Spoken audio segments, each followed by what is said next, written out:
Hello, you guys. Welcome to this week's episode of the Expand and Evolve podcast. If this is your first time joining, I'm your host, Carly Pynchon. I'm so glad that you're here. I'm just feeling like I haven't really recorded recently. Like I've been putting out episodes that I had recorded previously. It's been a lot more difficult to record. So those of you who don't know, I'm a mom of two. I'm currently homeschooling. Today's a snow day. They're not in school. Like it's on me. And like when I had them in school 3 days a week, it was easy because I had, 3 days a week where I had free time where I could be here, know that it's quiet, and be able to record. And right now, Daxon is too old to be in the program that he was in, and so I didn't feel ready to put him in school. And so, anyways, I have him home with me. Both boys are home today, but Maddox is still going. Anyways, that's just like a little life update. So recording is not as easy when you have kids at home because they make noise and they come through the door and they do all the things. So if they end up running through here, I apologize in advance, but we're going to try to get through this without that happening. And I just felt like this morning I was thinking about it and I'm like, what do I feel like I really want to talk about right now? And the thing that I wanted to talk to you guys about was honestly like some things that really helped me in overcoming binge eating and my body dysmorphia. And if you are someone who struggles with these things, even if it's not on the scale of it being like a clinical diagnosis of binge eating or having body dysmorphia, like those are really extreme labels. And I'm not a huge fan of labels to begin with. Like I would never say, it's just like anything that you say I am with, I'm like, be careful because it's giving an identity to that thing and making you something outside of you. So things like, I don't know, I'm already going off track. I'm like, this is just how the podcast always goes. I say whatever I'm thinking and what comes up. But if you were to be like, I am a wife, I am a mother, I am a business owner, I am all these things, right? They're often like titles or hats that we wear versus like, who are we really, right? Those things are not really who you are. They might be things that you do or things that are part of your life, but it's not necessarily who you are. And so even with something like binge eating or body dysmorphia, I've never liked to label the fact that I had those things, but I feel like we have to use titles sometimes to help other people understand what we're talking about. And so that's what I wanted to talk about today. I don't know why it's just been on my heart lately, especially like no matter what, every single time I go on a vacation and bathing suits are involved, it reminds me of my journey with body dysmorphia, self-love, body acceptance, body confidence, watching other people too, and being able to see how many people are uncomfortable and don't feel confident and are insecure and are worried about what their bodies look like and are obsessed with what their bodies look like, or just all the things. Like it's just very confronting. I don't even know if confronting would be the right word.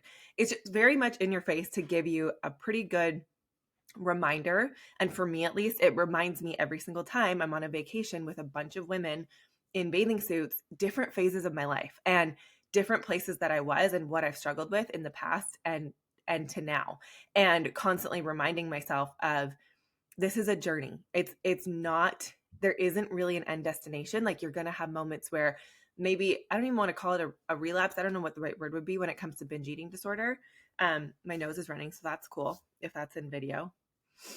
Anyway, especially when I do the close-up clips and it's like, oh, it's not running down my nose. Just kidding. But yeah, when it comes to stuff like binge eating disorder, like it's not always just like, oh, yep, I'm healed from it and it's done. Anything in your healing journey, it's not always one and done, like, oh, you mastered it and you're good forever. Like it can come up again. And so what I wanted to kind of talk about today was things that really helped me overcome those things that I actually did back then. And I was just reflecting on like, who was I then and what could have been helpful for me then versus who I am now. And the first thing I want to say is I was just reflecting. I'm like, I haven't had a binge eating episode since honestly over 7 years, which is huge. Like the one that I really, really remember being like the moment I was sitting on the floor, I had just, I think, eaten or taken bites out of about 26 different protein bar flavors. So this is how bad it would get. Okay. So for example, like I don't know if you guys knew this, but I competed, and before I competed is actually when my binge eating hit its highest high. Once I competed, it actually helped me gain control back and realize like I am in control. Food does not control me. Food does not control my life.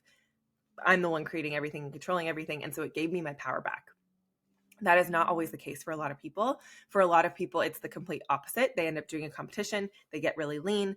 they restrict food for the first time, and now they're in a binge restrict cycle like they've never experienced in their life. They're gaining a bunch of weight. Their hormones are crazy. That's how it is for some people. For me, that's not what it looked like in my situation. But the episode I remember, I was on the floor.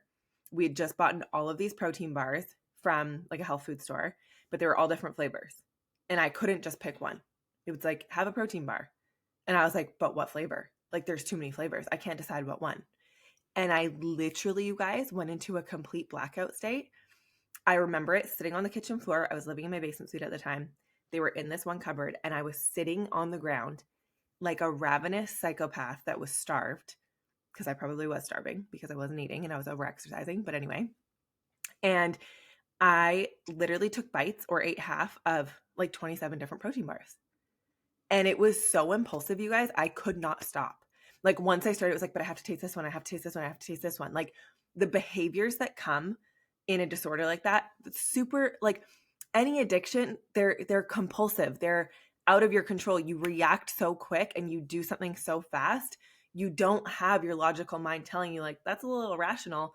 You just act in these ways. And like, there's so many other stories I could tell you, but that's the one I really, really remember being the last one that made me go, whoa, like this is intense. This is crazy. This is getting out of hand. And like, what is really going on here? Because there's deeper things that are leading to all of this happening. Right. And so anyways, I feel like that was my biggest episode that I remember happening before I would say like started on my healing journey with nutrition and food.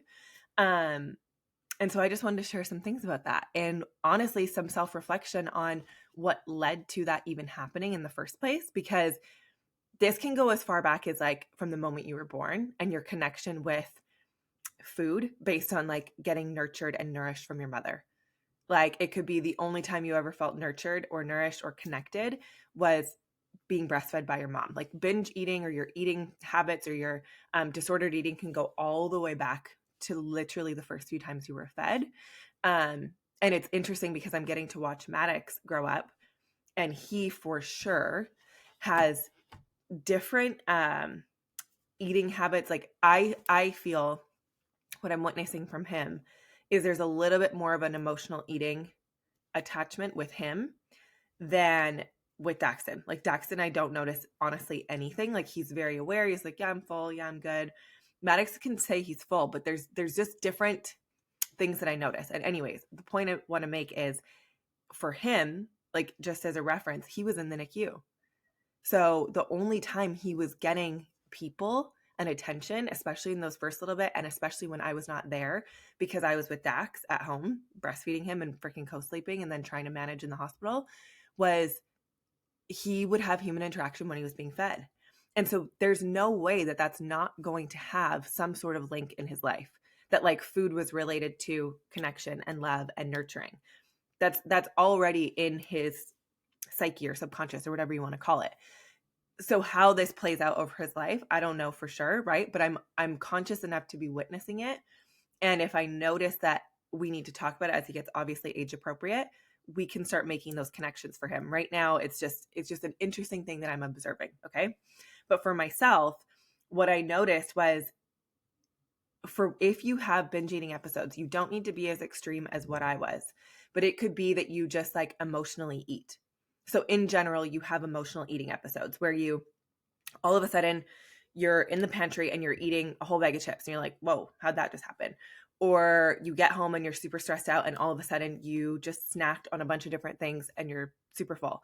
Or like when a meal comes, you're not even consciously eating, you're just like shoving it down and shoving it in and eating as fast as you can. I also was a very fast eater. I still am. I have to be very mindful not to just shove. And what I've been able to notice for myself is that a lot of the time that I'm shoveling food, I'm shoveling emotion. So it's not usually for me like I feel sad or anything like that. It's usually overwhelm. It's usually stress. It's usually I feel like things in my life are out of control. Like there's too much going on and I'm too overwhelmed and I'm getting stressed out. And now all of a sudden I'm shoving food down. When I'm really conscious and present and not overwhelmed, I never have those types of behaviors show up around food. But when I'm stressed out, overwhelmed, life is feeling chaotic, that is typically when I will go into like a mini binge eating episode. I don't really call it binge eating anymore. I just have noticed it a couple times, like over Christmas, for example, there was a bunch of chocolate here, and I knew I was doing it as I did it, but I had like 8 chocolates in a row. I knew as I was eating them, like the taste of it, I wanted to keep the taste in my mouth, but I was eating so fast, I was swallowing them. And I knew after the third one, I was like, I'm going to feel sick in 10 minutes, but I kept doing it. It was like this, it was not even self-sabotage. Like I consciously knew what I was doing to myself. And in that season, I was feeling a lot of emotions. Like I was feeling overwhelmed in my emotions. And so I was shoveling chocolate down as like almost like a coping mechanism to just like feel something different or give myself some sort of other pleasure that didn't make me have to actually feel and think about what I was really feeling. Does that make sense? And so for you, food could be the thing that when you feel sad, when you feel fear, when you feel the only way you feel connection, like it's different for everybody, but just starting to pay attention to when you are mindlessly eating, what emotions are really present. Like, what are you trying to run away from, or what are you trying to distract yourself from? And this comes down to distracting yourself. Honestly, you guys, it doesn't really matter what the thing is. Like, you could have used, a hard drug before, and now you use shopping, or you use porn, or you use food, or you use over exercising, or you use overeating, or you use not eating. Like, there's so many different ways that you can use things in your life to distract. And honestly, I don't even, at this point, I'm like, which one is better than the other? Like, they're all forms of self-distraction, sometimes self-sabotage, sometimes like, I don't even know what the right word would be, like causing pain to yourself. Like, there's so many different reasons people use these different things, but everyone's different. I feel like everyone has their thing. So none of us are better than or any of that. Like, even if you have a partner right now who's struggling with, this always happens where I just start talking. I'm like, I don't know who I'm talking to. But if you have a partner right now who's seriously struggling with drugs or porn or alcohol or substance abuse or, I don't know, cheating, like I don't know, right? Like, everyone has different things that they do. And obviously there's such a huge scale of the impacts of that on a family unit and on a relationship and all the things. But it could be that you self-harm through food. Like, this is real life. Like, the same way that we think of, somebody that's like self-harming through something more like cutting or something like that, that looks way more intense. That looks like it needs more support and help. But you can be self-harming through food. You can literally be choosing to kill yourself and harm yourself every single day because you hate yourself so much that you're choosing to self-harm through food, through alcohol, through substance abuse, through distraction, whatever it is. But ultimately, what I've found for a lot of people is there's something you're not wanting to feel. There's something you don't feel ready to feel. There's something you don't know how to feel. And so you're running away from these emotions that, like, really, if you would just sit through the pain, like, that healing, that freeness, that peace is on the other side of just having the courage to feel the pain and to feel the thing. And so the first step when it comes to binge eating, body dysmorphia, all the things, is with binge eating disorder, if this is you and you're listening to this because you struggle with that, is start just paying attention to what emotions are present when you end up in a mindless eating cycle. Like, if you have to go, oh shit, this is happening, you need something that's going to bring you out of it for a second, to bring some level of awareness to go, whoa, like, where is this coming from? What am I not wanting to feel right now? It can feel really uncomfortable. It's just the practice of disrupting a pattern. And when you are able to do this enough and you get good at this, you're able to fully disrupt the pattern almost for good. So for me, this almost never happens. This was the first time I noticed it in, honestly, a really long time with the chocolates, where I was consciously choosing to self-harm really through food, knowing I was going to feel sick, knowing I wasn't going to feel good, and I did not want to feel the emotions. I was feeling super overwhelmed. Things were feeling chaotic. And so I did it with food. And I knew as I was doing it what I was doing. But that's the difference, is now I have a conscious awareness of it and can, like, go and self-reflect and be like, whoa, okay, where's this coming from? What is this showing up from? And then choose to do something different. So anyways, okay. So I said that I'm usually overwhelmed and stressed. Something else that really helped me, you guys, when I acknowledged that I had binge eating disorder and I was like, holy shit, this needs to end, is I had to drop all diets. So I couldn't restrict anymore. Dropping restriction was my first step in healing my binge eating disorder. I couldn't stay in a restrictive cycle and somehow heal this. Like, I had to give myself full food freedom, no foods off limits. I could eat whatever, whenever, realize food was always going to be there. It wasn't like this limited quantity of stuff. Like, if I need the chocolate bar, it's always there. If I need the bread, it's always there. Whatever your food is, right? That thing that you've always put off limits that like is the thing that you binge on, pizza, chicken nuggets, whatever, it's always there. Like the option is always there. And so I had to really rewire my brain to none of it is off limits. No food is good or bad. There's foods that make me feel more nourished and there's foods that make me feel not so good. Not because of what it makes me look like, literally because of how it makes me feel. And when I started associating this food makes me feel energized and good, this food makes me feel tired and bloated and slow and groggy, it makes it way easier to make conscious food choices that are going to serve you. The same way, sometimes I consciously choose, I'm like, no, I need the burger. Like it's been a day, I need the burger. Like you guys, if you know my story, when I got off that airplane, I was literally on a plane, you guys. It was so insane, like this animalistic need for red meat. And I was on the plane and I was like, no, I like erupted like an animal. And I was like, like I need this burger. And I was like, okay, clearly my body needs some red meat right now. That wasn't like a weird craving. That wasn't something that was an emotional need. It was, no, my body literally is telling me you need red meat and you need it now. So I went and got the burger. Didn't gain weight, didn't get fat, didn't punish myself by going and making myself work out because I ate a burger. I needed red meat. So I ate the freaking red meat. And this is where when you start to learn intuitive eating, like you learn to tune into your body and listen to it. Not the like, oh, sugar's right there, so I need it. That's different. Versus like, oh, I feel like my body's really needing, like I just said with the red burger, the red meat, like my body needed it. And so I ate it and it was perfect and it was good. And so it's starting to be able to tune into your own body and what it really needs. And the only way for me to truly learn that was dropping all restriction. So no diets, no restrictions, no meal plans, no nothing. I learned the fundamentals and the basics around nutrition. So things like macronutrients, like what's a protein, what's a carb, what's a fat, learning what those foods were so that I knew how to pair them together and how they best served my body and then playing with it. Like recently what I found is I am way more energized if I eat high protein, high fat in the morning and I don't put really many carbs until later in the day. So for example, like I'll drink a protein shake in the morning or I'll have like 3 or 4 eggs with half an avocado. A banana is the only carbs I'm eating are fruit. So they're super quick digesting carbohydrates. This is not something that's like a meal plan or a diet plan. I feel better. I'm not doing this for fat loss. I literally feel more energized. I don't feel groggy. I don't feel tired if I eat like this. And then I have my heavier carbs at night because that's when I get sleepy anyway. So I'm like, I don't always do this, but I notice when I'm at home, this has kind of become my routine and I feel really good doing it. Just like for a long time, because I had the freedom to eat bread again, I ate bread every single day because I needed to show myself, you don't have to restrict this food that you love.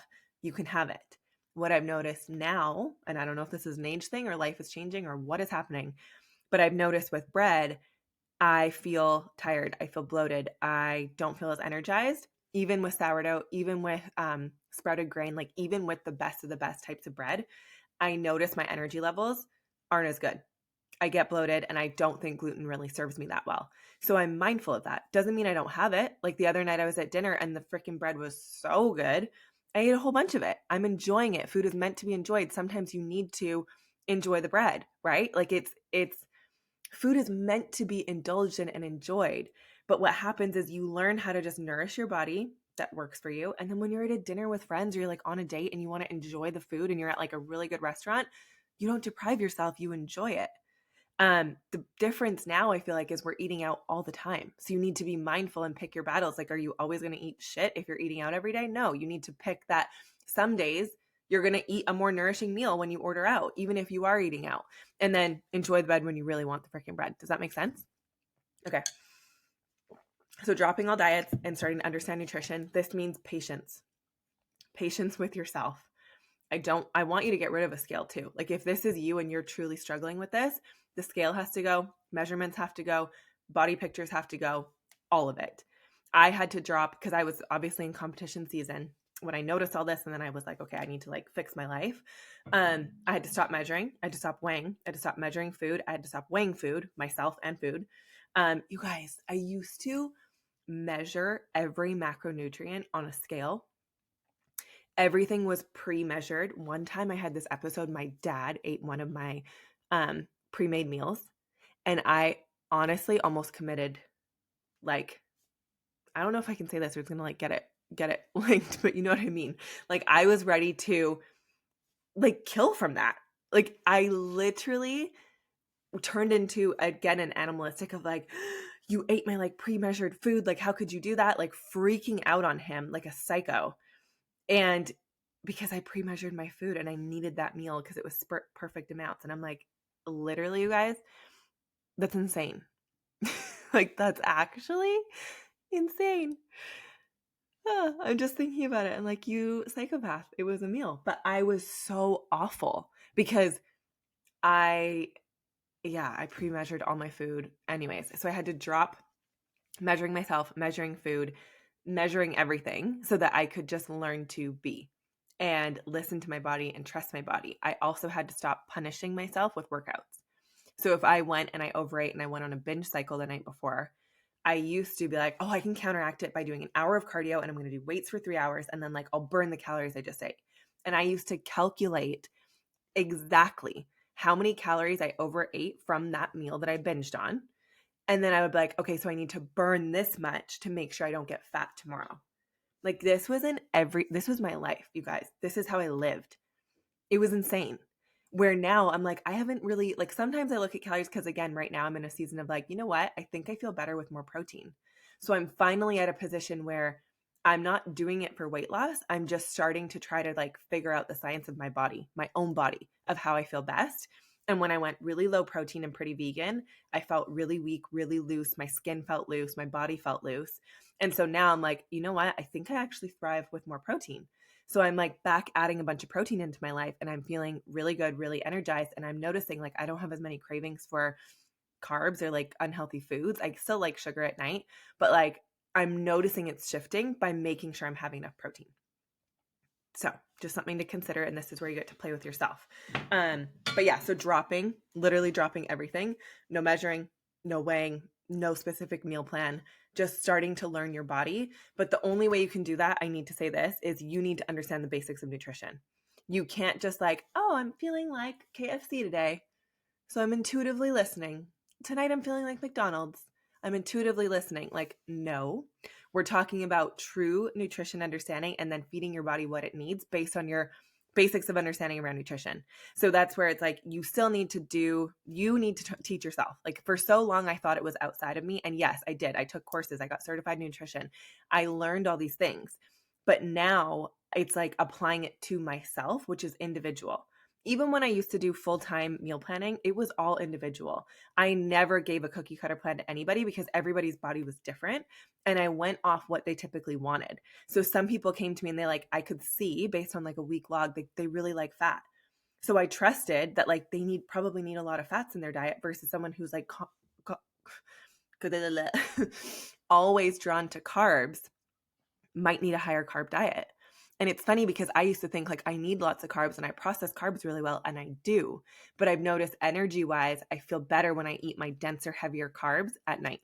So for example, like today, I'm probably going to make eggs and avocado. I'd already had like a protein shake with like 40 grams of protein in it.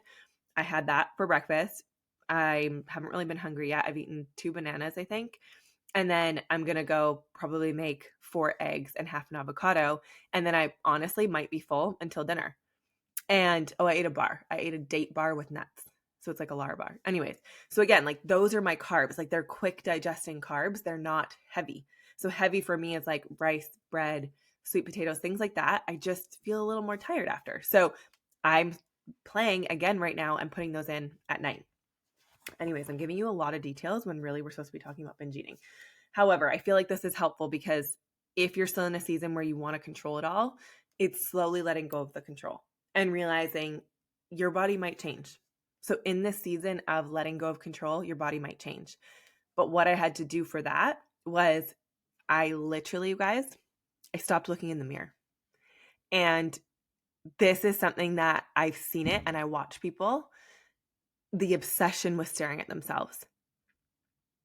If you're obsessed with staring at yourself, like there's something deeper going on. You shouldn't want to, like, there's a difference of avoiding yourself because you think you look disgusting and so you won't look in a mirror versus I was obsessive and nitpicking every single part of my body So I had to drop looking in a mirror. So what that looked like when I was going through the binge eating and the body dysmorphia and I was competing and I thought I was super fat, even though I was the lowest weight I'd ever been. And I was nitpicking and not feeling good enough because I was like, I don't look like these fitness models, even though when I went to the LA Fit Expo for my first time, I went, these chicks look just like me. They just have angles, lighting, different pants, and they probably use Photoshop because I was like, I'm standing beside some of the biggest fitness people at the time. And I was like, our bodies are the same. And I'm sitting here thinking, I look like shit. I'm not lean enough. I don't have enough muscle. And I literally look the same. I just didn't know. I was naive. I didn't know there was editing apps. I didn't know there was Photoshop. I didn't know about lighting. I didn't know about angles. I didn't know about any of that. I'd never done fitness photo shoots or anything like that back then. So it was like, oh, here I am like hating myself and hating my body. And all these girls are doing like, yes, bodies look great, but it's angles and it's lighting and their butts are not as big as I thought they were.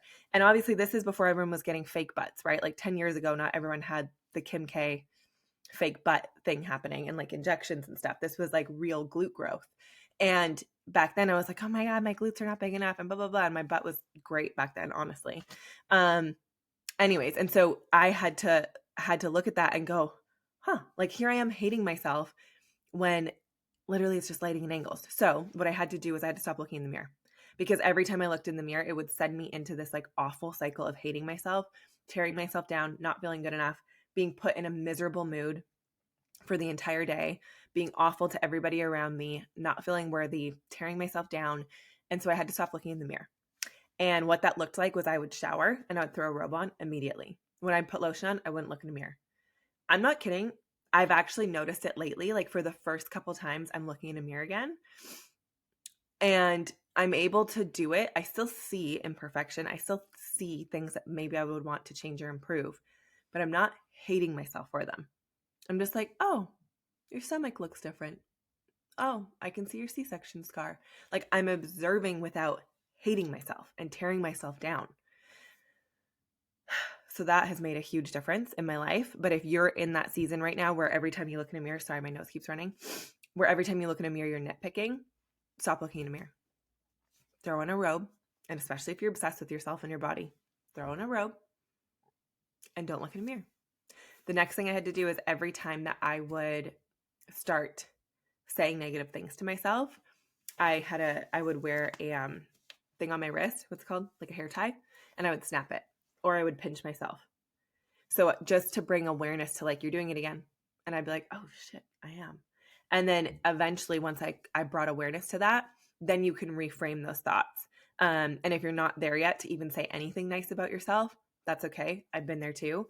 Just know that I feel like with time, you'll be able to start to say things that you love. And so what I had to do in that phase of my life was I didn't make it about my body usually.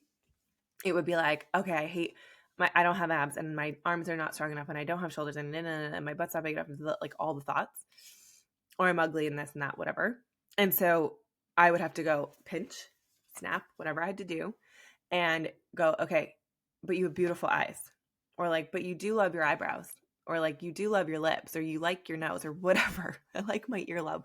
It doesn't matter. It could be like, but you're such a caring person, but you're so loving, like you're so talented at what you do, or you're so generous, or whatever the thing is, like replace it with something positive. So if this means right now you need to sit there and be like, okay, you don't even need to write down the mean things you say about yourself, but if you were to sit there and be like, okay, I'm going to write down, I feel like one of the kids is coming. If you were to sit there and write down, what are all the things that you love about yourself? Even if that's hard to do right now, think of anything. It could be like my eyelashes, my nose, my earrings or ears, like my eyebrows, my hair color, my collarbone. Like I'm just looking at this camera. So I'm like, what do I like? What can I see? It could be like my hands. I don't care what it is. You just need to start noticing things that you can say that you like about yourself. And in the beginning, when I hated myself, this was deeper than just my body, you guys. I hated so much about myself. You need to be quiet because I can't pause it. Just go lay right there, please. Okay, I'll help you. Can you go lay down there? Thank you. So even if you can't find a lot of things that you love about yourself, just start writing down anything that you can. Because I know for me, when I hated myself, it was not easy.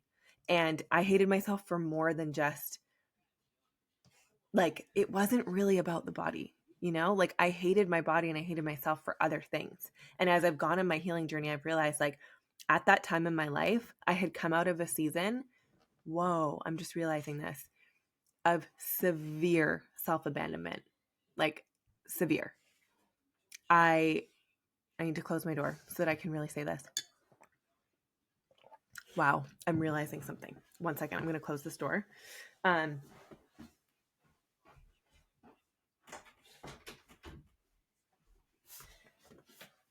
Okay.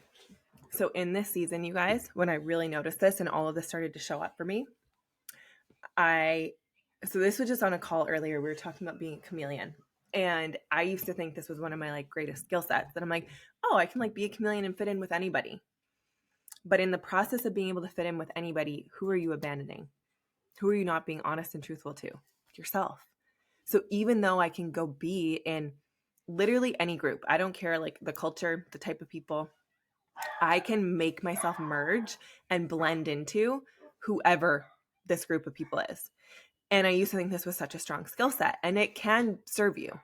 But through learning, it's like, it's actually typically a trauma response. It's a hyper awareness, or like, I don't even know what the right term would be because my dogs are barking and there's noise everywhere now. But it's like the awareness that you have to, it's like a hypervigilance on being able to adapt to your surroundings in order to not lead to more chaos or anger or different reactions that come from, it could be your caregivers, it could be your life. So let's think you have a crazy chaotic life. One of your parents is like addicted to drugs or substances or whatever. And you know, you have to be so hyper aware of what state they're in for your own safety, for your own love, for your own needs to be met. You become really good at being aware of everybody outside of you and then adjusting yourself to fit, to not create a reaction out of other people. So I was really good at this. And in this season where the binge eating showed up for me majorly was I was in like a 5-6 year toxic relationship. Then I went and dated somebody new because I was like, you know what, maybe my type is not good for me. Maybe I don't know what's best for me. Let's just like try something different. I was in a season with all these people. We were drinking literally all the time. It started on weekends and we were drinking every single day. I started smoking, which I don't do. And I'm like, I've never liked, but I started smoking, which was super weird. But the people around me at the time were smoking. And so I was self-abandoning myself in so many different ways and circumstances. And I wasn't willing to feel all of the hurt, all of the heartbreak, all of the everything. Like it was years of emotions that had been bottled up, and self-betrayal, and like being betrayed and being hurt and being taken advantage of and all of these things. But the real thing that I've noticed now is like, sure, all these other people did that to me, but honestly, I did it to myself. Because had I had self-respect, had I had boundaries, had I had self-worth, nobody could have ever treated me like that. So the only person I could really be mad at when I realized all this was myself. I'm the one who created that. I'm the one who allowed these people to treat me like this because I didn't have the boundaries, the self-worth, the knowing to not put up with that. So I adapted myself to fit in with these people that probably didn't even deserve to be around me in the first place.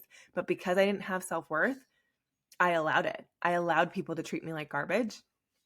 And because of that belief about myself, I allowed those people into my life, and I created that exact circumstance to show me all of that. So honestly, I don't blame any of them, like any of the ex-partners, any of the people, like they were going through their own stuff, but I needed that on my own journey. And it led to so much of my healing because it brought me to a point where when it got so bad, I went, I'm out.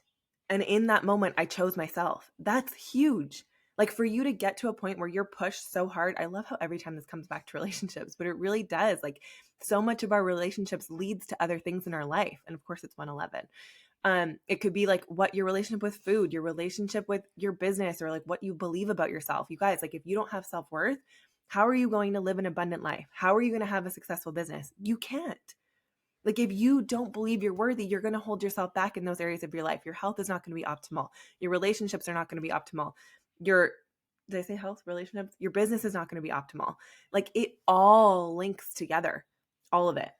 And so what I had to realize in that moment, when I had all the binge eating showing up, I was out of control. I felt out of control. I wasn't willing. I had so much happening in my body and emotions that I didn't deal with that were all bubbling to the surface. They were like, deal with this now. And I was like, no, like shoving food to my mouth because I'm like I'm feeling out of control and all these emotions are coming up. And back then, you guys, I was the hard girl. I was the girl that didn't cry. Nothing fazed me. I could have watched the craziest shit happen in front of my eyes and I would not blink. Like someone could be getting hurt and I'm like, they deserve it. Like I was so cold and hard, you guys, at that season of my life.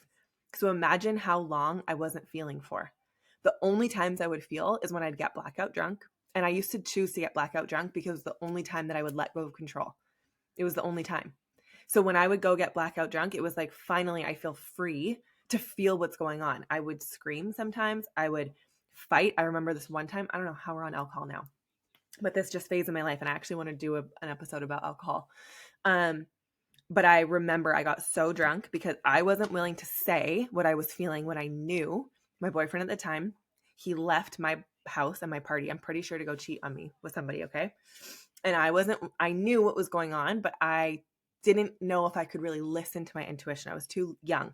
I didn't know if I was overreacting. It was my first relationship, like real relationship. So I didn't know if I was like being extra, like being annoying or any of those things, right? You know, when you question yourself because you're not really sure of yourself yet. And I remember I knew that's what was going on. But instead of saying it to him and instead of fighting with him because I'm getting angry now. I want to call him like all these names. But because he was too much of a little bitch to actually face me, he left, wouldn't handle it. And so what did I do? I drank an entire 2-6 of Crown Royal. I got absolutely wasted. And my dad must have been there or something. Anyways, I remember being at the toilet, the sickest I've ever been from alcohol. Like one of the 3 times. And I was screaming at the top of my lungs, screaming, fighting, like, oh my God, it's going to make me cry. And my dad was trying to just like handle me. I must have been like 18. He was just trying to handle the situation of like, can you imagine now as a parent? I'm like, if my kids were doing this, like, this is insane. But I would drink because it allowed those emotions out of me. Those emotions were in me. I was feeling rage. I was feeling angry. I wanted to fight. I was mad. I was being taken advantage of. I was hurt. And so when I would drink, it allowed me to actually release that. Those were all real emotions. Those were all in there, pent up, that needed to come out. And drinking alcohol was one of the only things at that time when I was like the hard girl that was totally good all the time. Nothing can hurt me. I'm good. Do whatever you want, you know. Alcohol was one of the only things that allowed me to actually feel and release. So I'm also grateful for that experience. Like I learned so much.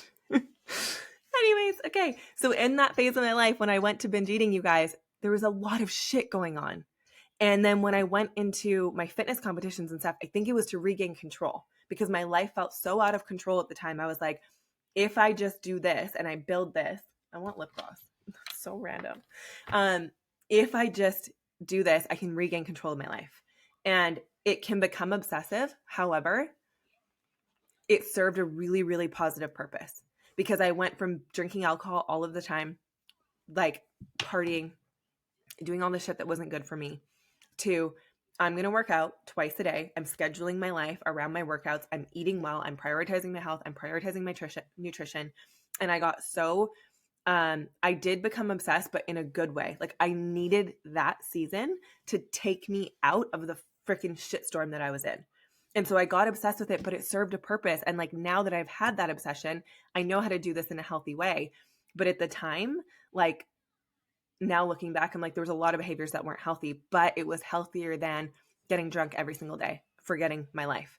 It was better for me to move into that and like forget about my life through exercise and food, like eating well and like prioritizing that and making it my life than choosing alcohol and partying, right? So it's like, it was slowly moving me out of the situations that were not serving me.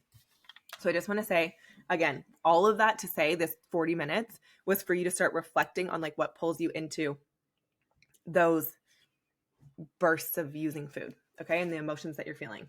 So I said that I stopped working out to punish myself and just to burn calories. And yeah, so anyways, just when I felt like shit, I often wanted to punish myself with food.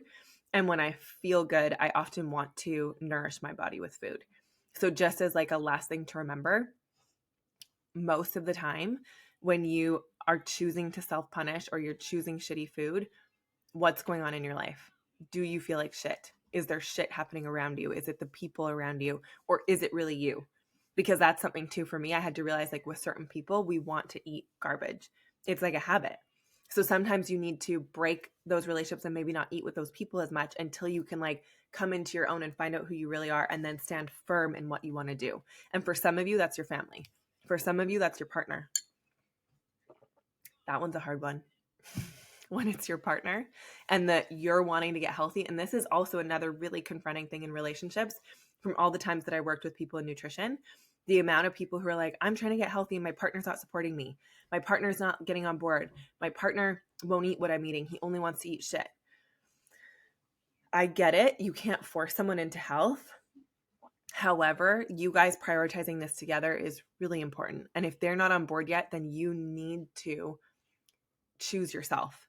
Because if you continue to eat garbage for them, to appease them, you're only going to build resentment. And resentment can crush your relationship. So it's like you need to be willing to stand up for what you want and take care of you. The only person that you can prioritize and take care of, yes, you can try to prioritize your marriage and your relationship and people and all the things, your kids, but like the most important thing is to prioritize you. And for a while that felt selfish. There's a lot of programming out there that makes you feel like that's not the most beneficial thing and it's not the most important thing. But I promise you it is. Because when you take care of yourself, like even me right now, these last couple of days after being on vacation and being away, my kids have been on their iPads a lot. But it's like I was feeling so chaotic that I was like, okay, what do I need to do for me? I need to do like a self-care day. I took a long bath. I did all this body care routine. I did a long skincare routine. I went to bed early. I needed to read. I needed to like recenter myself. And now I feel ready to like actually mom them. But in that day, I had to prioritize myself over them because I knew I was feeling I was going to be snappy. I was not going to be the best mom because I needed to prioritize some time for myself. Just like right now, they're both on iPads so that I can do this. I needed to get this done because I'm like, I was feeling overwhelmed through the things. You can probably hear his iPad this whole time. If you hear screaming and all the things, that's his iPad. Maddox, can you turn it down, baby, please? Maddox, can you just turn it down a little bit? I'm almost done. Thank you. Anyways, yeah, I needed to prioritize myself. And so if you are in a situation, your relationship, anything, the most important thing you can do, I'm not saying put yourself above everybody else. That's not what I'm saying. But you do need to prioritize your needs that maybe you're pushing to the side because eventually it's going to catch up to you. So it doesn't mean every single day you get to do everything you want. Like in a perfect day, there's so many different things I would do for myself if I didn't have the kids with me. I can't do it all. But I know that if I don't do anything for myself, I'm going to feel resentful. I'm going to feel resentful of them. I'm going to get mad at myself. I don't feel good. And so that doesn't help anybody. So be willing to put yourself first. And in a relationship, when it comes to food, if you're wanting to get healthier and your partner is not on board, maybe you need to make your own meals for a bit. Maybe you need to have a conversation and just say like, hey, look, I care about my health. This matters to me. And so I'm going to be eating like this. And if you don't want to eat this way, like I know I normally make your food, but like, are you okay like grabbing something on the way home? Because this is what I'm going to be cooking. You can do it in a really loving way. You can do it in a way of like, I desire to be healthier and I want to take care of myself and I feel better and it makes me feel like a better mom and blah, blah, blah, blah, blah. Great. And also, if you've been really unhealthy for a long time, that's confronting for your partner because now they're looking at themselves and going, oh shit, I don't feel healthy. Or like it makes them feel less than because they don't want to get healthier. They know like you're just mirroring to them what they know they probably should be doing for themselves. And on another level, sometimes you guys, I've seen this happen so many times. The woman starts caring about herself. She loses weight. She gets healthy. The man gets wildly insecure. And this is something that like, this is real life I've seen where when the woman was really heavy and she was overweight, he felt great. He felt secure. This is like a sick, twisted thing, but they felt like because she was heavier, they could keep her. And then when she lost weight, they were worried that because of how good she was looking, she was going to leave him or like somebody else was going to want her. She'd realize that he's not good enough for her. When really it's like, it's never about the weight. Like there's deeper stuff going on there. But I just need to say to you, like never disrespect or self-abandon yourself in the name of a partnership. You should be able to be truly open and honest, and you should be able to thrive and grow and evolve and become your best self in the relationship and together. And if they're not on the same page as you right away, that's okay. You don't need to like leave the relationship or break up or any of that. It's just like you can start that journey and hopefully they decide to come along, or hopefully they're willing to support you in that. And if they're not, that's deeper behavior that like obviously needs to get looked at. So anyways, that is just what I was feeling today. I'm going to do an episode on alcohol. I would just say if you're struggling with binge eating and body dysmorphia, just like you have to find ways to be kind to yourself. If taking pictures right now, this is just something else I noticed, and you're like nitpicking and hating yourself, don't take body pictures. I had to stop. Don't stare at yourself in the mirror at the gym. Just go work out, put your headphones on, blinders on. Don't stare at yourself. Do the things that make you feel good and stop attaching everything you're doing to aesthetics. So even for me right now, I'm like, yoga is making me feel really good. I used to never do yoga because I was like, oh, it's not going to build my butt. Oh, it's not going to give me muscles. Oh, I'm not burning enough calories. I'm like, but it's literally making my body feel so good. And through that process, I'm like, I'm sure I'm going to reduce inflammation. I've actually noticed through doing yoga, I'm engaging my glutes better. So I'm like, it probably is going to give me a bigger butt in the long run because when I go to the gym, I can lift better. So just knowing that like you have to release the like craziness of calorie counting and like gym workouts and all that stuff and just start to focus on how it makes you feel. And if you gain weight for a little bit of that process, it's okay. Just trust it's going to level out. It's going to even out when you're nourishing yourself. I remember what I was trying to say before. When I felt like shit, I wanted to eat like shit. Just notice like what else is going on in your life that makes you feel shitty right now. Maybe sit down and write a list. Like what's everything happening in your day-to-day in your life that makes you feel like shit about yourself? What are those things? Get crystal clear on what it is. And then you'll notice that like when you feel shitty, you usually want shitty food. Like think about it. The best thing after you drink a bunch of alcohol is greasy, shitty food. But you feel like shit. So you want shit and it does work. Like they counterbalance the shit. The shit loves the shit. But I'm like energetically speaking too, it's the same thing. Like shit loves shit. So if you have a bunch of shitty people around you, they want you to be shitty too because you can all be shitty together. Where like when you have a lot of good people around you and nourishing food around you, it's like we want to nourish each other and grow together and like thrive together. You all want to nourish each other. So just be mindful that like start noticing when you're craving the really bad food, how do you feel? Like did you just self-abuse yourself by drinking way too much alcohol? Maybe. I've done it. I'm not like immune to this, you guys. It's human life. Like we're all experiencing different things. It's not so much avoiding it all. It's just bringing awareness because there's still going to be times where I'm like, okay, I drank too much. I had too many margaritas and I need fatty food. It's okay. It's just not living in that every single day, you know? So just be mindful. Okay. I hope this was helpful. Yeah. This is getting long, but I hope that was helpful. I wanted to give a little talk about like health. This is a little bit about self-love, just awareness of yourself. And I'm going to do an episode on alcohol because that is a whole journey that I think is pretty unreal and powerful. I'm like, if my child stays quiet long enough, I might do it right now. But thank you so much for listening. Thank you for watching.